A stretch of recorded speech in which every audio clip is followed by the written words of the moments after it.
என்னையும் எங்கள் ஹஸ்பண்டையும் கூப்பிட்டு வச்சு சொன்னாங்க, இந்த பேபி வந்து நீங்கள் கலைச்சிருங்க, அவங்க பிறந்தோன்னே இறந்துருவாங்க, வேணாம் அந்த பேபி அப்படி சொன்னாங்க. அப்போ ஒரு அவர்கிட்ட எங்கள்கிட்ட அந்த டாக்டர் பேசி நாங்கள் சொல்லிட்டோம், பரவாயில்ல பேபி வந்து பிறந்து இறந்துட்டா பரவாயில்ல, ஆனால் நாங்கள் வந்து இந்த பேபியை நாங்கள் கலைக்க மாட்டோம்.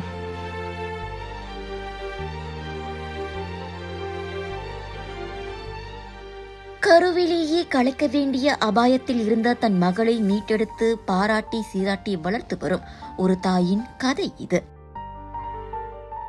அடிமுடி தேடினாலும் அகராதியை புரட்டினாலும் முழுமையான அர்த்தம் அறிய முடியாத உயிர் சித்திரம் அம்மா. அவளுக்கு நிகர் அவள் மட்டுமே. வார்த்தைகளை தேடி வண்ணங்கள் பல பூசி கடலை கடைந்து கவிதை படைத்தாலும் கற்பனைக்கும் எட்டாத காவியமாய் அவள் தனித்தே நிற்பாள். அன்பு, தாய்மை, கருணை, தியாகம் இவையெல்லாம் கடந்து ஒரு தாய் உண்மையிலேயே வைராக்கியம் நிறைந்தவள். இயல்பான குழந்தைகளை வளர்ப்பதற்கே சவால்களை எதிர்கொள்ளும் பெற்றோர்கள் மத்தியில் மிக குறைவான ஊதியத்தில் தற்போது 12 வயதாகும் தன் மகளை மகிழ்ச்சியாகவும் மிகச் சிறப்பாகவும் வளர்த்து வருகின்றார்கள் மாலாவும் அவர் கணவர் கருணாநிதியும். துர்காஷினி பாப்பா தங்கள் மகளை இவர்கள் இப்படித்தான் செல்லமாக அழைக்கிறார்கள். வயிற்றில் இருக்கிறப்பே எம்ஆர்ஐலாம் செஞ்சு பார்த்தாங்க.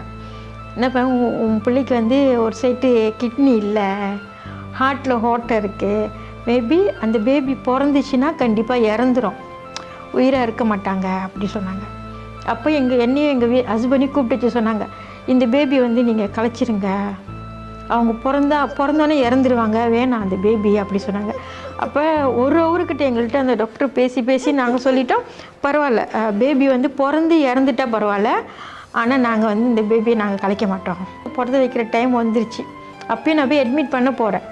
நைட் அட்மிட் அப்பயும் என்னை ரூமில் கூப்பிட்டு அப்படி தான் சொல்கிறாங்க, நீ வந்து உன்னோட மனசை வந்து தாழ்த்திக்கோ, எப்படின்னா அந்த பேபி பிறந்தோன்னே இறந்துடும், நீ அதை வந்து ஏற்றுக்கோங்க. ஏன்னா நாங்கள் வந்து உங்கள்கிட்ட ஏற்கனவே சொன்னோம், இந்த பேபி கலைக்க சொல்லி நீங்கள் வந்து கலைக்கல, ஆனால் வந்து இப்போ இறந்துட்டா நீங்கள் வந்து அதை ஏற்றுக்கணும்னு. அப்போ நாங்கள் சொன்னோம், ஓகே பரவாயில்ல, பிறந்து இறந்துச்சுன்னா பரவாயில்ல, ஆனால் நான் வயிற்றில் கலைக்க மாட்டேன் அப்படி சொன்னேன்.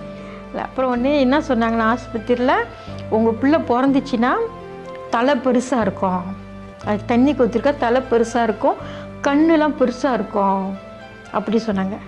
ஆனால் இப்போ வந்து எல்லாமே பாப்பா தான் கண் அழகி சொல்கிறாங்க.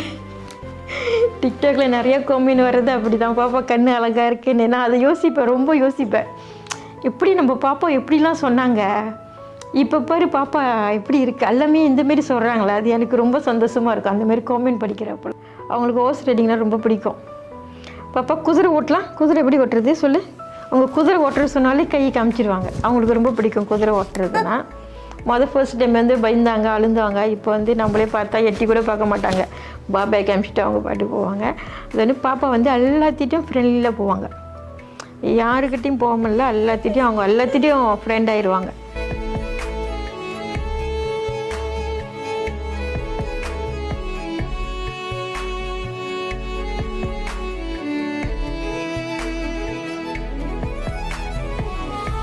பாப்பா ஃபர்ஸ்ட் டைம் அவங்களுக்கு யாரும் வந்து டிக்டாக்கை பார்த்து தான் இருந்துச்சு.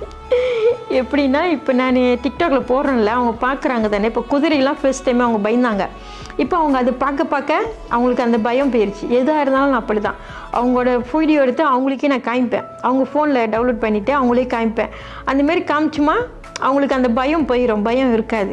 அந்த மாதிரி தான் நம்ம வந்து ஃபாலோ பண்ணிக்கிட்டு இருக்கோம். ஹோர்ஸ் ரைடிங்கில் வந்து ஜிம்கானான்னு 3 மாதத்துக்கு ஓட்டி போகிறோம். அதில் வந்து பெரிய கப் எடுத்திருக்காங்க, இவ்வளோ பெரிய கப் எடுத்திருக்காங்க. மெடல் இருந்தால் ஒரு 6 மெடலுக்கிட்ட இருக்கும், சிஜிலும் ஒரு 6 சிஜிலுக்கிட்ட இருக்குது. அதுவும் இல்லாமல் பாப்பா மூலிமா வந்து நானும் ரொம்ப நிறையா கற்றுக்கிட்டேன். 1000 விடுமுறை வந்தாலும் அம்மாவின் அலுவலகத்திற்கு மட்டும் விடுமுறையே இல்லை என்பார்கள். அதுபோல 24 மணி நேரமும் சற்றும் அகலாமல் கண்மணியை காக்கும் இமை போல தமது மகளை காத்து வருகின்றார் மாலா.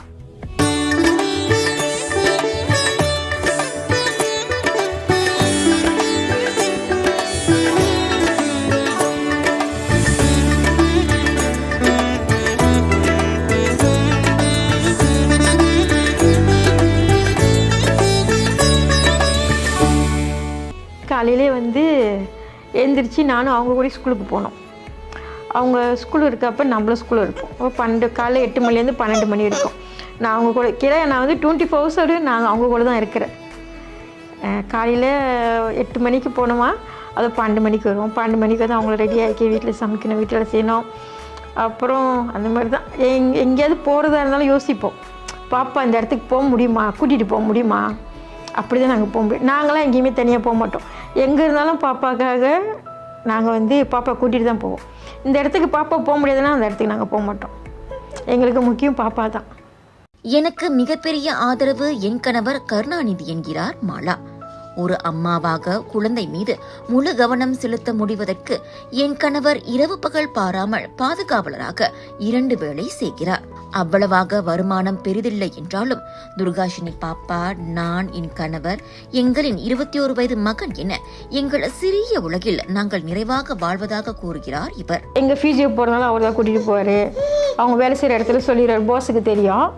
குதிரைக்கு போகிறதா எங்கே ஃபிசியோ போனாலும் அவர் தான் கூட்டிகிட்டு போய்ட்டு எங்களை கூட்டிகிட்டு வருவார். அவர் தான் ரொம்ப சப்போர்ட். அவர் தான் எங்களுக்கு வந்து ஒரு தூண். துர்கா பாப்பாவை பிசியோதெரபி மருத்துவ உடற்பயிற்சிக்கு தவறாமல் அழைத்துச் செல்வதோடு அவரை நடக்க வைப்பதை தங்களின் வாழ்க்கையின் லட்சியமாக கொண்டிருக்கிறார்கள் இவர்கள். இப்போதைக்கு என்னோட என்ன இதுன்னா, பாப்பா நம்ம நடக்க வைக்கணும், அதுதான். ஏன்னா பாப்பாவுக்கு வந்து இப்போ வந்து வாரத்தில் 1 நாள் 2 நாள் அந்தமாரி தான் வந்து நம்ம ஃபிசியோ பண்ணுறோம். இனிமேல் நம்மளுக்கு கமிட்மெண்ட் வேணும். ஹஸ்பண்ட் ஒண்டி தான் வேலை செய்கிறாரு. அப்படி எனக்கு ஆசை, ஒரு வாரத்தில் 4 நாள் 5 நாள் ஃபிசியோ பண்ணணும் அப்படின்ட்டு. என்னோடய லட்சியமே பாப்பா நடக்க வைக்கணும். இப்போ நாங்கள் இருக்கிறோம், நாங்கள் இருக்கிற வரைக்கும் பாப்பா பார்த்துக்குவோம். ஒருவேளை நாங்கள் இல்லைன்னா அதனால தான் என்னை லட்சியம் பாப்பா நடக்க வச்சிடணும். ஏன்னா பொம்பளை பிள்ளை வேறு, அம்மா பார்க்குற மாரி வராது. அது இந்த மாதிரி ஸ்பெஷல் பிள்ளைங்களுக்கு கண்டிப்பாக அம்மா வேணும்.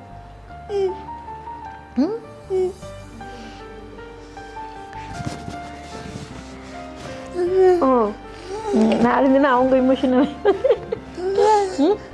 ஓகே ஓகே சரி, அம்மா அழுவல. இவ்வேளையில் என்னத்தான் அன்பான குடும்ப சூழலில் தனது மகள் வளர்க்கப்பட்டாலும் இந்த இரட்டை நாக்கு கொண்ட உலகம் மீண்டும் மீண்டும் எங்களையும் துர்காஷினியையும் காயப்படுத்தி கொண்டேதான் இருக்கின்றது என்கின்றார் இவர். இத்தகைய போக்கை ஒரு சில மனிதர்கள் மாற்றிக்கொள்ள வேண்டும் என்றும் இச்சிறப்பு குழந்தைகளை கொண்டிருக்கும் பெற்றோர்கள் அவர்களை நிறை மனதுடன் கவனிக்க வேண்டும் என்றும் மாலா கேட்டுக்கொள்கிறார். சேலஞ்சஸ்னா வந்து நிறையா இருக்குது. என்னாச்சும் கூட்டிகிட்டு போனாலும் என்ன உன் பிள்ளை சின்னதாக இருக்குது, அது நம்ப மொழிக்கே கேட்பாங்க, ஏன் உன் பிள்ளைனால நடக்க முடியாதா, அவங்களுக்கு தெரிஞ்சு நம்மக்கிட்ட இருந்து கேட்பாங்க.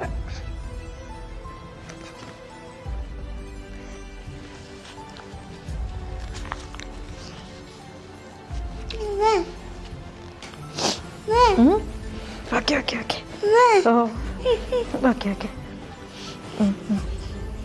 ஓகே ஓகே ஓகே பேசுகிறவங்க பேசிட்டு போட்டோம், நம்ம பிள்ளை அப்படிதான் யோசிப்போம். பேசுகிறவங்க பேசிட்டு போட்டோம். தெரியும் பாப்பா நல்லா நடக்க முடியாதுன்னு. அப்போ தான் வந்து கேட்பாங்க, நடக்க முடியாதா, எப்படின்னு நம்மளுக்கு மோட்டிவேட் பண்ண மாட்டாங்க. எப்படின்னா கவலைப்படாதீங்க பாப்பா நடந்து, அப்படி சொல்ல மாட்டாங்க. தெரிஞ்சு வந்து கேட்பாங்க. அதுதான் இன்னும் வேதனையாக இருக்கும். நம்ம முன்னுக்கு நல்லது, நம்ம பின்னால் என்ன பேசுகிறாங்க நம்மளுக்கு தெரியாதுல்ல. அவங்களுக்கும் ஆசை பாசம் இருக்கும். ஒதுக்காதீங்க பிள்ளை என்ன அப்படி இருக்குது, ஒதுக்காதீங்க.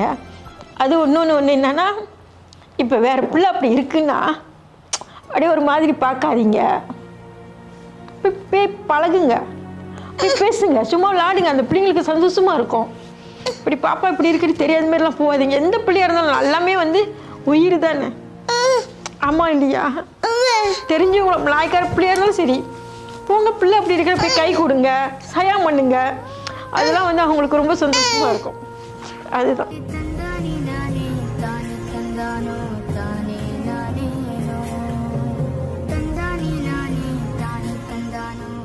வார்த்தைகளே இல்லாத வடிவம், அளவுகோலே இல்லாத அன்பு, சுயநலமே இல்லாத இதயம், வெறுப்பே காட்டாத முகம் அம்மா.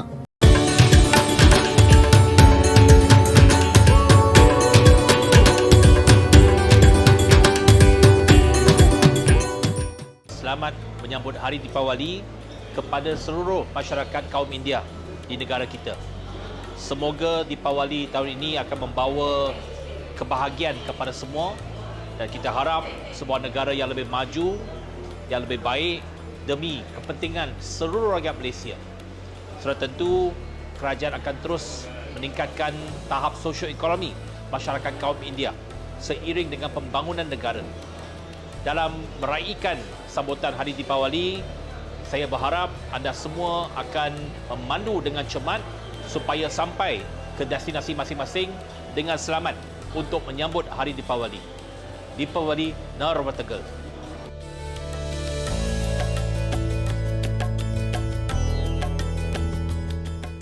நீங்கள் அனைவரும் குடும்பத்தோடு குதூகலமாக மிகவும் சிக்கனமாக சிறப்பாக பாதுகாப்புடன் இந்த வர தீபாவளியை கொண்டாட வேண்டும்.